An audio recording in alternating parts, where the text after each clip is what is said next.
Remember to remember to remember. On behalf of Arc Ecology, I want to welcome you to Mare Island Naval Ammunition Depot. It was the headquarters for Port Chicago. We had built Port Chicago as an expansion of the Naval Ammunition Depot, which you see all around you, beyond you, up onto the hill. It was originally around 440 acres. And the Navy's oldest ammunition depot in the Pacific. We were privileged to be able to have this property from the Navy, which is berth 24. Straight across the river, the men we're honoring today were buried there. As World War II began, young black men enlisted to fight for their country. Many blacks from the North were taken aback by the segregation and Jim Crow policies of the Navy and other armed forces. However, they went on to perform their duties with dedication. All officers over them were white. Almost none of the black enlisted men and white officers were trained in the handling of munitions which they were assigned.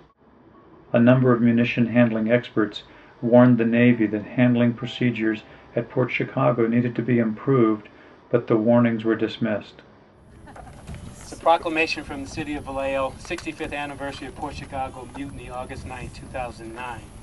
Whereas 65 years ago was engulfed in a massive explosion.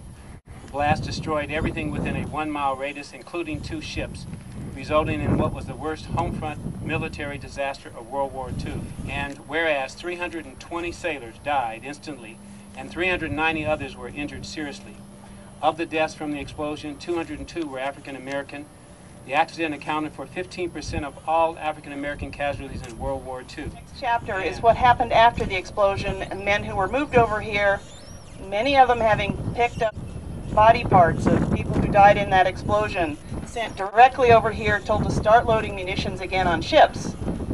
It was 65 years ago today that a determined group of men who had survived the Port Chicago disaster chose not to return to loading ammunition here at the Mare Island Ammo Annex, as Myrna said, without training and equipment. And yet, most of the men who served at Port Chicago were 17 years old, 18 years old, 19 years old. And to think about people that young having the courage to stand up for themselves, for what they felt was right across the water here, in the face of people telling them that if they did not go and load ammunition on those ships, chances are they would be convicted of treason and be shot by a firing squad.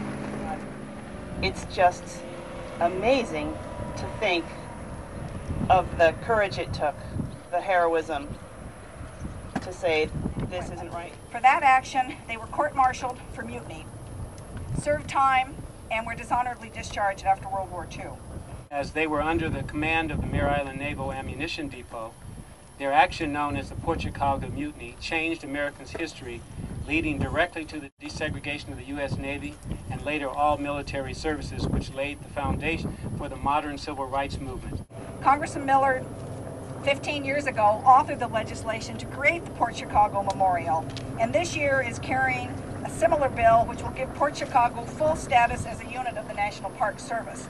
Several years ago, Congressman Miller worked to obtain a pardon for one of the sailors who was convicted of mutiny, Freddie Meeks, and will continue his efforts to seek justice for the other men who were Even though we called for people to remember some of America's long forgotten dark secrets, we recognize that we all stand on the shoulders of people who went before us. And change only comes when people are willing to say, I'm tired and I'm not going to take it anymore. When people are willing to stand up for what they believe in, and irrespective of what the climate is. And I have to respect these men who obviously were faced with a situation of their life is hanging in the balance one way or the other. Either they go into a situation where danger is so great that they're likely to lose their lives, or they decide not to go and then lose their lives socially and professionally. I thank those men for what they did in their families, the sacrifice they made allows us to move ahead today. And I think we as people, whether you're black, white, or whatever your color might be, have to recognize that we are one. Have to continue to stand up for what we know and believe is right in order to address anything that is against equality and fairness for all people. Thank you. It's Rutherford B. Hyde. I was 18 years old and enlisted in the U.S. Navy. I went to Great Lakes, Illinois. I had training. They sent us to Port Chicago. Everyone thought Port Chicago was a ship. So we got to Port Chicago. We found out it was a station. And for the next, I'd say 3 months, we trained. And I would like to say this, like come to the black and the white, all the people there, they were true Americans. And they wanted to serve their country. And they did pretty well. The officers there, they were, white people. And they wanted to work with the blacks, so they got an extra rating to come and work with the blacks. And they just went on like that. But they had problems. And everybody was discussing, we thought we were going to be on a ship. Yeah. We went to the workforce. So the place blew up. I would say this, and I don't like for people to hope they don't think different. The guys that loaded the ships, they were working by the SOP. I suppose many of you know what the SOP is, and Standard Operation Procedures. And you had officers there. So we were doing exactly what we were trained to do. So if there's anything to feel bad about, I hate to say it's the Navy. They laid on us. And everybody there, they tried to do a good job. And I wrote several people. I have a letter here I wrote in 07.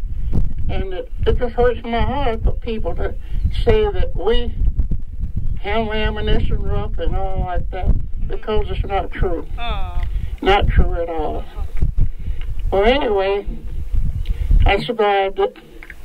I had before that, I had got knocked in the whole ship. And nets going, they're just swinging. Wind out there is rough. Yeah. And especially at night. And we were out there and the ships just roll all the time.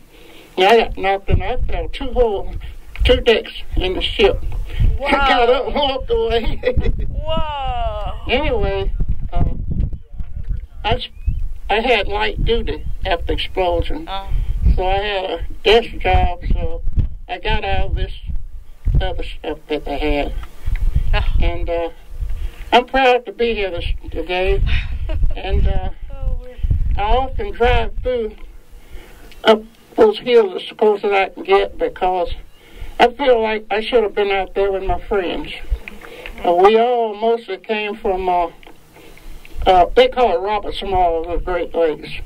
And we all came from there. And everybody was like everybody here. We were all friends.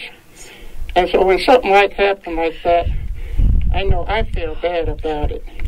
And I asked the Lord many times, why was I spared to be here when all my friends were dead? So that's about all I have to say. Things are getting better. I had 35 years with the Navy. I finally got on a ship. So I had about 20 years of sea service. So I'm thankful to be here. I appreciate all you people out here supporting Port Chicago. So that's about it. Thank you. Thank you.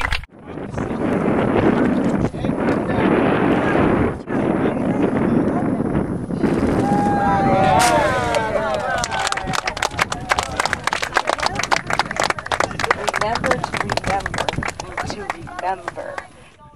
The honoring that we have done today has been touched you as you have touched us. I appreciate it.